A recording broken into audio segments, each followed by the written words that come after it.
Hello， 大家好，我係 Tommy。咁喺今期節目咧，Tommy 咧就嚟到咗珠海市嘅市區十字門片區呢邊啦。咁咧今期節目咧，Tommy 咧就會分為兩集嚟同大家介紹嘅。分別咧就會介紹兩個都係關於咧珠海市華發發展商嘅一個項目啦。咁首先我哋今日嚟睇嘅第一個項目就係位於現時咧，我係覺得即係珠海呢10幾年嘅一個門面擔當十字門片區嘅一個華發項目，叫做華發天匯啦。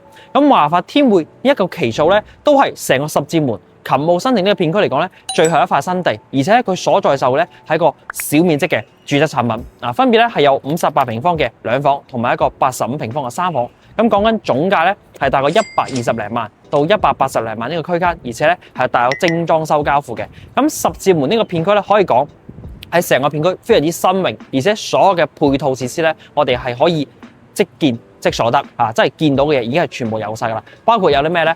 首先咧喺我身後嘅位置咧就係現時咧珠海市嘅一個大地標之一啦。呢棟高樓叫做咩咧？華發珠海中心。咁包括咧，再喺右邊嘅現時其實已經有啲大雨俾雲遮住咗嘅，有個叫做橫琴 IFC 嘅，咁位置喺橫琴上面。咁呢兩大咧都係華發興建嘅一個大型嘅地標項目啦。咁一個大型嘅寫字樓嘅位置咁同埋咧喺我哋後面呢個華發珠海中心下面嘅位置咧就係會展中心嚟嘅。咁佢呢個咧都係現時整個珠海市咧最大型嘅會展中心。咁每年譬如一啲大型嘅車展家具家私展等等咧，咁全部都會喺度舉辦嘅。所以話咧，其實呢個會展中心咧係會為我哋呢個片區咧係帶嚟非常之多嘅一個人流嘅位置咁除咗我哋有會展中心之外啦，咁當然交通方面都少唔到啦。咁其實咧，依家十字門嘅呢個位置嚟講咧，從我哋港珠澳大橋過嚟咧，大約咧只係15分鐘嘅時間，所以話咧係非常之方便嘅。咁同埋咧，大家可以留意下喺個左前方嘅位置，呢度有個好明顯嘅標誌嘅，叫做十字門站咁大家可以睇下右邊咧嗰邊咧就係佢一個出入口嘅位置啦。咁其實咧呢個十字門站咧，佢並不是一個地鐵嚟嘅佢叫做珠璣城軌，係一個城軌站。咁但係咧呢個城軌站咧，同我哋以往見到一啲城軌高鐵站咧，其實有所不同嘅。佢呢個咧係一個城軌地鐵化運行，即係話咧。我哋平時我哋入去嘅話咧，其實都係可以我哋搭地鐵咁樣啦，手機買飛，跟住咧掃咗碼之後咧就可以乘搭呢個城軌噶啦。咁佢呢個車咧，佢個起點站係從珠海嘅拱北口岸嗰邊開始起點嘅，咁咧就會途經翻十字門片區啦，咁最終咧就會去到翻橫琴島上面嘅。咁當然啦，佢仲會有一個二期工程。就係咧會從橫琴島咧一路就去到翻金灣機場嗰帶嘅所以話呢個交通咧都會對我哋更加之便利。咁OK 啦，講完我哋一啲地標交通之後咧，大家可能會關心嘅點就係呢度有冇商場咧？其實有嘅咁其實咧就喺我哋依家所企嘅位置呢度咧就係叫做十字門嘅一個華發商都嘅位置啦。其實咧華發商都呢個商場咧係珠海呢邊亦都係非常之出名嘅。咁其實整個珠海咧總共咧有4個華發商都一個咧就係最早期嘅南屏華發商都，咁都係最大嘅商場啦。咁第二個就係金灣華發商都，第三個就係現時我哋所處嘅十字門華發商都，咁而第4個咧就係橫琴嘅華發商都總共咧有4大華發商都嘅。咁我哋依家身處嘅呢個十字門華發商都咧，總共咧係有分為3期開發嘅。咁我哋依家所企嘅呢個咧屬於2期。喺對面嘅會展中心嗰度咧係屬於佢哋嘅1期商都，1期、2期咧已經係正式運營噶啦。咁喺我哋隔離呢邊嘅位置咧，仲會有個3期嘅華發商都。咁其實現時咧整體嘅建築咧都已經大致完成噶啦。咁預計咧喺今年或者明年咧就會建成之後咧就會正式使用啦。所以話咧呢個咧亦都係一個全新嘅一個華發商都嘅一個位置。咁大家咧即係如果話需要揾翻啲離口岸近，要揾住宅項目，同埋周圍嘅城市環境夠新，有商場，有交通便利同埋有地標嘅話咧，咁我覺得十字門呢個板塊咧，絕對係現時珠海市嚟講咧，我係一個首推嘅板塊嚟嘅。係啦，咁我哋而家咧就同大家介紹咗一個周邊嘅大致情況啦。咁現時咧，我哋就同大家去睇下我哋今期介紹嘅華發天匯嘅產品係點樣啦。因為呢個項目咧，我個人覺得都係一個產品力非常之強嘅一個項目嚟嘅。除咗佢係一個小面積嘅住宅之外啦，咁佢自身下面咧仲會帶有一個非常之，我覺得比較靚仔嘅會所嚟嘅。所以話我哋無論係話買嚟自住定話係出租都方便。同埋大家如果諗住投資出租嘅話咧，華發天匯啲咩咧？佢哋現時仲會有華發自己嘅自持嘅一個運營嘅模式啦，咁就每年係保底咧係有3.5厘嘅回報率俾到我哋嘅，跟住華發會全程幫我哋配置埋家私電器，同埋會做一個酒店託管咁我哋業主咧就只需要每個月去收翻嗰個回報率咧就 OK 噶啦。OK，咁我哋而家暫時周邊配套就介紹呢度，我哋而家咧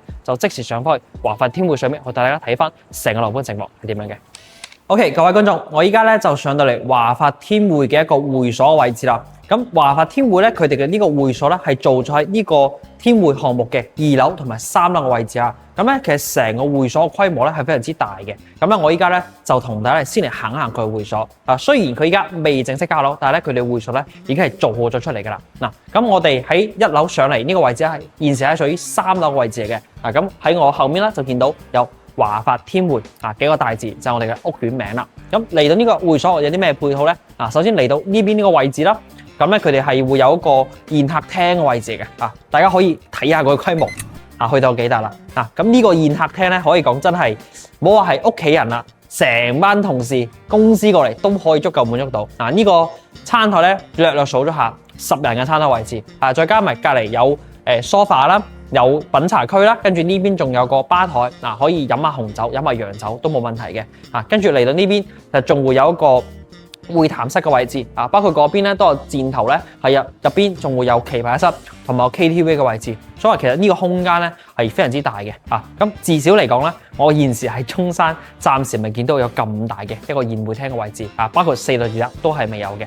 OK， 咁跟住咧，我哋過嚟咁啱先個位置咧就係我哋一個宴客廳個位啦。咁嚟到呢一邊嚟講咧，就係我哋一個咩啊？呢度有説明嘅，叫做日卡夜酒即係呢邊咧日頭咧，我哋就會有都係有得休息區啦，可以同啲朋友傾下偈，飲杯咖啡。夜晚呢度咧就會變成一個小清吧、小酒吧嘅一個配套咁佢現時其實成個佈置咧已經係全部做好晒㗎啦。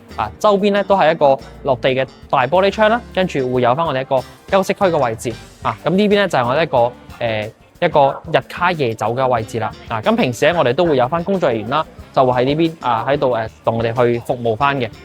跟住沿住呢度再出嚟咧，就嚟到翻華發天匯嘅一個中軸園林嘅位置啦。咁呢個位置大家仲會見到一個露天嘅無邊際嘅泳池。咁呢個泳池喺現時都係整好咗啦。包括咧我見到咧平時可能大家會點樣清潔咧？我而家見到入邊咧就有個抹地嘅機械人喺邊走下。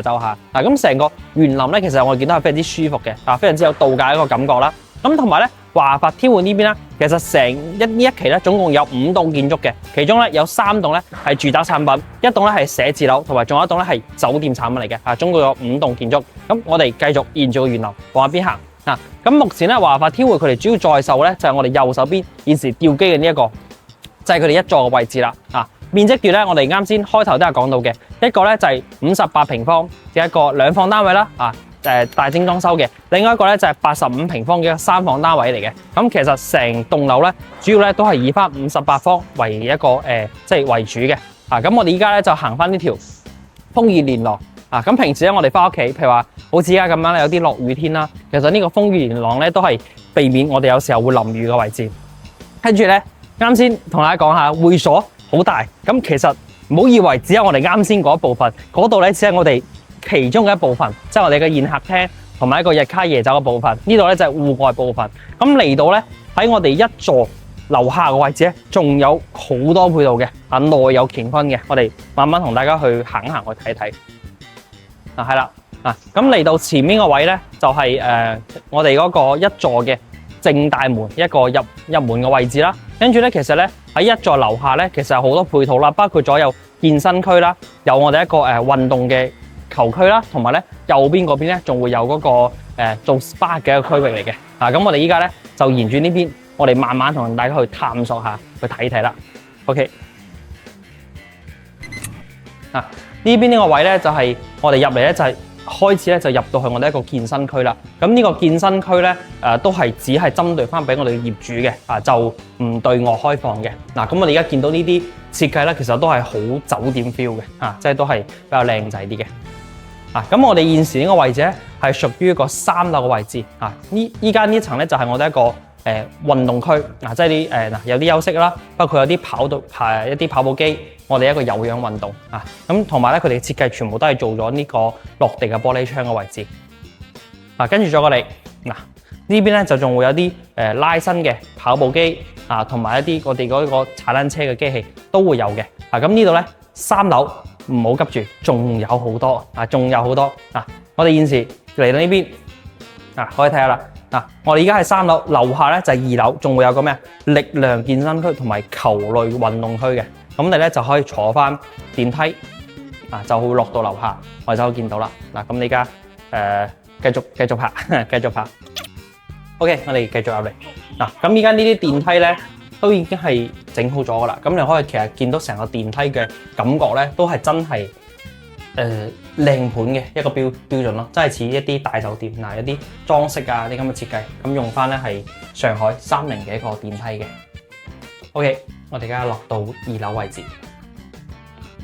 嗱，嚟到2樓板塊咧，嗱，首先我哋先嚟翻左邊呢度先嚇。嗱，咁咧其實佢係延續翻上面嘅一啲健身配套啦。啱先就主要係一啲有氧嘅跑步機為主，咁咧2樓呢一層咧就主要係啲力量區域啦。嗱，一啲唔同嘅一啲力量區，咁都會有佈置咗喺度啦。跟住入邊呢度仲有仲會有仲有好多嘅即係各類型嘅專業嘅器材，呢度都應有盡有噶啦。咁我係覺得咧呢個會所咧係真係比好多可能甚至乎商場出邊嘅專業嘅一個健身房咧個設置個配套都多嘅。跟住喺呢邊咧就我哋嘅健身區域啦。咁嚟到呢邊嘅區咧就係咩？我哋個遊玩區。我哋個玩球嘅區域啊，所以呢度咧就係老少皆宜嘅老少皆宜嘅一個即係呢個我哋經常去遊樂場玩嘅呢啲遊戲啦，即係可以兩個鬥邊個可以射得準射得入嘅咁呢個都係免費開放嘅。同埋咧，其實我哋嚟到呢一層咧，大家都發覺佢樓底咧係做得好高嘅所以雖然啦，我哋即係呢度咧佢係露天嘅冇空調，但係其實嚟呢度都好涼爽嘅跟住我哋再過嚟咁嚟到呢邊仲有啲台波啦即係呢啲都係啲遊戲嘅，咁呢就係小朋友都可以玩嘅位置。咁如果大人有咩玩咧？大人有咩玩咧？嚟到呢邊咁呢個咧就真係少見啦。室內嘅網球場室內網球場位置咁平時我哋中意打網球，咁但係好似依家咁天氣落雨天咧，平時落屋企樓下咧都可以喺度同個朋友喺度打下波都 OK 嘅。跟住呢邊啦，都有整咗個網球一個場啦咁有啲球拍網球就喺呢邊擺咗喺度位置。跟住隔離呢度咧，仲會有個場館嘅。咁呢個場館咧係做咩咧？咁呢個場其實暫時未整好嘅，但係大家可以望一望係大概乜嘢咁其實佢呢度咧有個字嘅，我唔知大家估唔估到呢度。佢呢個室咧叫做絕壁絕壁即係咩意思咧？我覺得咧就應該係攀岩嘅即係室內嘅一個攀岩活動啦。咁個現時咧就係整咗呢啲好多個場啦。咁因為依家未整啲交收啦，咁到時其實如果我哋真係攀岩嘅話咧，再加翻啲咁嘅賽道唔同嘅時間，可能喺嗰段時候會換條新嘅賽道，咁咧就可以練習啲室內嘅攀岩。咁呢個咧，我覺得都係真係少見喺屋苑入邊會有咁一個運動喺度。咁再嚟呢邊仲會有翻我哋嘅桌球啦台波啦都有跟住我仲見到呢度有嗰個呢排好 hit 嘅嗰個 pickleball 匹克球都會有嘅即係都可以俾我哋喺度去玩啦。又再過嚟呢邊咧就仲會有埋乒乓球台係嘛，所以我哋可以見到我哋嘅2樓3樓啱先我哋做運動嘅有啲咩有一啲開始嘅跑步機啦，跟住嚟到2樓呢邊有啲力量訓練嘅有室內嘅網球、有桌球、乒乓球，同埋個室內攀岩係非常之多種類嘅。咁同埋呢度咧仲有個好有藝術嘅運動與藝術合一嘅一個旋轉咁嘅樓梯啦就會有嘅。咁包括啦呢邊嘅電梯咧，我哋係可以直接落到去地庫，或者咧係直接上到我哋單位度嘅。咁當然啦，除咗我哋行嗰啲一圈，我哋一啲運動設施之外啦，啱先都有提到，其實1樓咧另外一邊咧仲會有係做一個 SPA 嘅，即係啲美容做指甲嗰個場所嘅咁樓上都會有。咁大家到時有興趣都可以嚟呢邊，我哋親身嚟感受一下。咁我哋而家咧就會所就暫時大家睇到呢度。咁我哋而家咧就上去同大家睇翻啦，佢哋呢個現時賣緊嘅戶型格局係點樣嘅。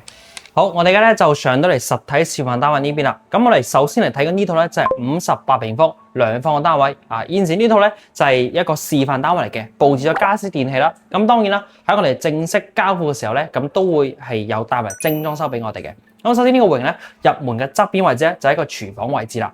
現時咧示範單位咧係做咗個開放式嘅廚房嘅，但係大家會留意下啦，嗱上面度咧其實係有個玻璃軌道嘅，喺正式交付俾我哋嘅時候咧，其實呢度咧會有個玻璃趟門啦。咁平時如果話我哋有時煮大油煙嘢嘅話咧，其實拉埋趟門度咧就可以噶啦。咁呢隻咧亦都係現時比較多人中意、比較新穎嘅一個設計嚟嘅。跟住呢個58平方，雖然話唔係好大，但係咧佢都會有配置咗一個生活露台俾我哋。咁現時咧呢個示範單位咧已經係放咗呢個洗衣機嘅位置喺度啦。咁當然到時交付嘅時候咧，呢個位置我哋可以自己去做翻啦。咁就做啲洗衣櫃置，同埋咧就可以整個洗衣機、乾衣機嘅位置啦。咁呢個位置咧其實就係一個公共位置嚟嘅，咁就有幾戶人家都係呢個位置。咁當然啦，到時呢個位我哋如果話想要隱私度高啲嘅話咧，都可以貼個磨砂紙，或者咧係整個風窗嘅燙窗咧都係冇問題嘅。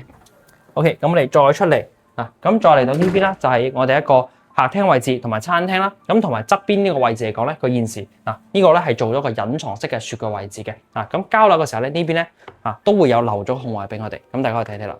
依家咧係做咗個雙門嘅雪櫃位置喺呢邊。咁同埋咧，大家可能會問，鞋櫃喺邊度咧？其實喺呢個位置入門嘅側邊呢個位咧就會有個鞋櫃位嘅。咁呢個位置嚟講咧，喺交樓嘅時候咧已經係會幫我哋去做好咗俾大家噶啦。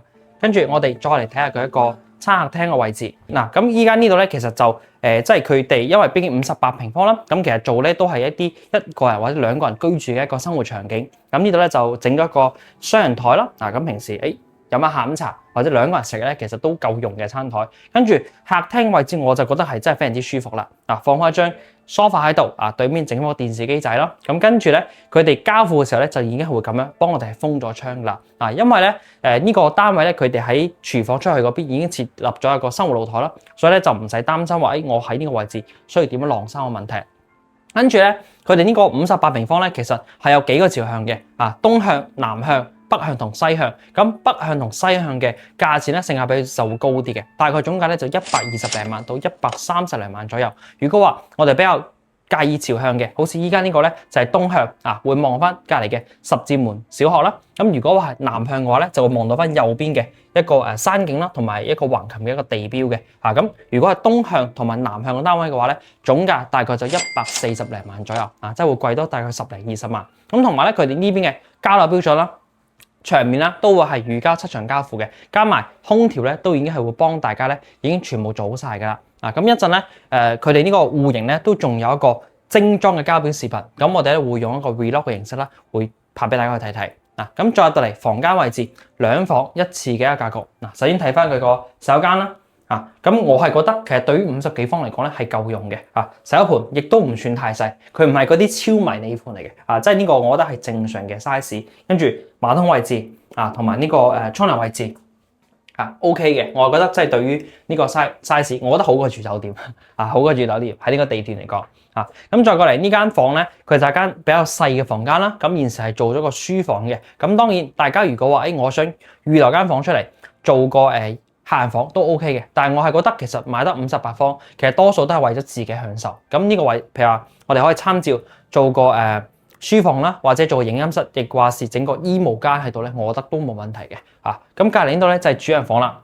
咁主人房咧，其實我哋可以見到入到嚟咧，首先我係覺得光線咧係比較好嘅，成個採光面呢個玻璃面啦，咁再加埋就係呢度佢都係足夠可以放翻張1.5米嘅5尺床嘅位置啦。咁現時咧佢喺側邊呢個位置咧就係整咗個細嘅一個斗櫃嘅位置嘅。咁如果我哋隔離嗰間房咧係唔諗住攞去做衣帽間嘅話咧，咁呢個位咧我哋就可以做翻個衣櫃啦。咁當然如果我哋做衣帽間嘅，我覺得我哋床可以擺中間，兩邊咧就留個床頭櫃就得噶啦。咁視乎就睇翻我哋點樣居住需求啦。咁我係覺得即係呢個戶型，畢竟都係要以主人為主咁就盡量隔離間房咧就做翻一個配套設施即係書房或者衣帽間，我覺得係比較實用嘅。咁呢個積數咧，我係覺得即係既啱投資又啱自住，總價大概120零萬到140零萬之間。咁如果話大家係投資出租嘅話咧，交俾華發嗰邊咧係每年咧有3.5厘嘅一個即係保底收益嘅。佢再加埋會幫大家配置好晒呢啲所有嘅家私電器。咁呢個咧都係佢哋現時貨量比較多同埋比較熱銷嘅一個產品嚟嘅。咁佢仲有一個大積少少嘅85平方3房2廁嘅格局，一層咧只有2伙嘅。咁我呢家咧同大家再睇睇。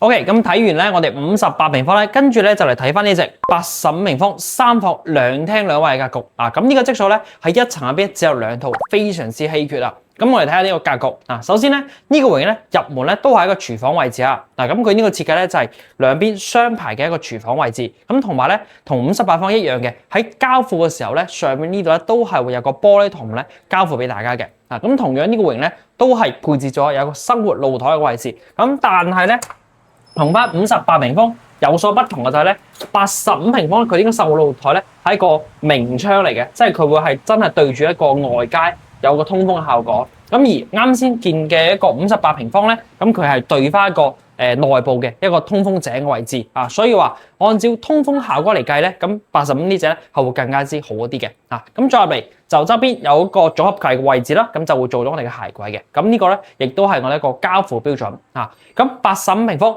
整體嘅空間咧，就相比58方就整得放大咗啦。啊，包括呢邊都有足夠俾我哋放一個4人餐台位置啦，包括可以做啲層架啊，以及嚟講就係我哋有個比較大嘅一個客廳嘅位置啦。係咁，呢個闊度亦都舒服嘅，所以其實咧我係覺得呢隻85平方咧係更加之有居家嘅感覺啦。如果話係我哋度假或者係間唔中嚟住，亦或是住嘅人比較少嘅話咧，其實58方嗰隻咧，我覺得性價比都係好高嘅。嗱，跟住呢個型咧3房2廁嘅格局，嗱，寫嚟到呢邊。第一間啊，咁呢間咧就係比較細嘅房間啦。現時咧就做咗個兒童房或者一個客房嘅設計啊，做咗一個訂製嘅一個單人床嘅位置啦。咁然後喺床頭呢度咧就會預留咗少少嘅一個衣櫃嘅位置嘅啊。咁包括喺利用咗側邊呢個位置做咗個小嘅書台啊。咁同埋咧入到嚟咧，我係覺得華發天匯呢個盤咧，佢每個戶型每個窗位咧都係通風採光好好嘅嗱。包括依家出邊都係仲落緊雨，但係咧成個光線咧入到嚟係非常之舒服嘅。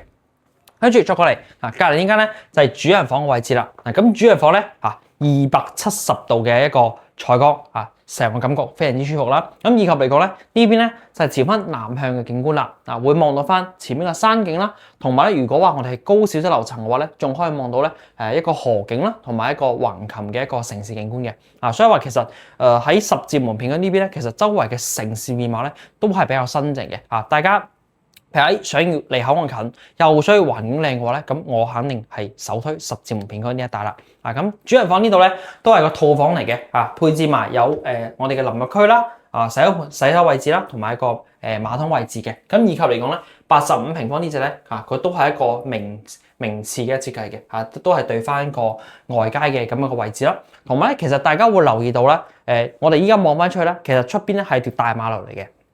咁依家嘅車流咧其實都比較多，但係咧我睇屋入邊咧係完全聽唔到有任何嘅車聲嘅嚇，我而家真係一啲都聽唔到啊！咁就係取決於咧，就係因為佢哋嘅一個交付標準啊，佢哋嘅所有嘅門窗咧都係做咗呢個中空玻璃嘅啊，加厚嘅，所以咧入到嚟真係非常之安靜啊！我依家反而係聽到空調嘅聲音會比較多啊，跟住咧呢個房間咧咁呢邊咧都預留咗我哋一個衣櫃嘅位置啊，咁再過嚟。呢個客位嘅位置啦，雙聚門嘅形式啊，洗手盆咧就做咗喺外邊嘅位置啦，咁同埋入嚟呢個馬桶位置同埋沖涼位置咧，咁嘅空間嚟講咧都係夠用嘅嚇。咁再隔離呢度就仲會有翻另外一間比較細嘅房間啦。咁呢間房同樣都係270度嘅窗，咁但係咧佢個景咧就冇啱先兩間房咁好啦，就係佢會望到翻有個長台嘅位置啦。所以呢度我哋可以做個書房。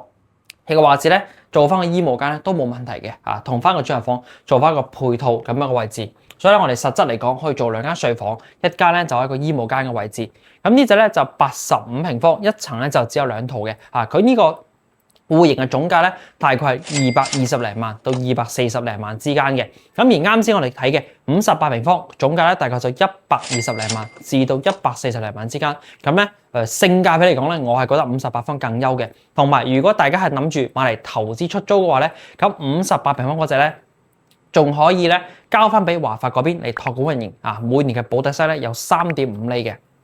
咁今日咧就同大家嚟到翻珠海市區十字門呢邊啦，同大家睇翻呢個華發天匯啦。咁天匯呢個盤咧，其實亦都係整個十字門片區嚟講咧，最後一塊新地啦，最後一個新盤啦。嗱，咁而且嚟講咧係非常之稀缺嘅小面積嘅住宅產品。咁我係覺得呢個產品力真係非常之強，離口岸非常之近，10分鐘到口岸啊，樓下有大嘅商場，有地鐵站啊，有嗰個會展中心，大型嘅地標，包括成個城市面貌都係非常之新嘅，所以我係如果大家係想買個細面積單位，又唔需要公寓，又需要住宅式感受嘅話咧，咁呢個華發天匯咧，絕對係現時珠海市區咧我首推嘅一個項目嚟嘅。咁開頭片段都有同大家講過啦，咁我哋咧會用翻2集時間同大家介紹翻2個華發嘅樓盤。咁一個咧就係我哋今日睇嘅華發天匯項目啦，咁第二個咧就會係去到翻中山嘅一個項目啦，咁距離我哋嘅口岸咧大概係20零分鐘到30零分鐘嘅車程，咁嗰邊咧可以講性價比拉滿。總價咧只係現時我哋呢個華發天匯嘅一半價，即係我哋啱先58方總價120零萬，咁而喺嗰邊咧華發同樣係華發發展商，總價咧只需要50-60萬就可以買得到啦。同樣係有大埋精裝修，而且咧環境咧嗰邊係又有山又有水，所以話兩種咧，我覺得係一個唔同類型嘅產品嚟嘅。你中意城市化可以揀翻十字門，中意我哋一個綠色多、環境舒服、清靜嘅話咧，可以睇翻我哋第2集嘅一個華發樓盤。係啦，咁我哋就今期節目到呢度。如果大家想了解更多關於呢個華發天匯項目嘅話咧，可以掃描我哋上面嘅 QR code 聯絡我哋，或者直接電話聯絡Tommy都冇問題嘅。咁我哋而家去翻下個樓盤，我哋下期節目再見，拜拜。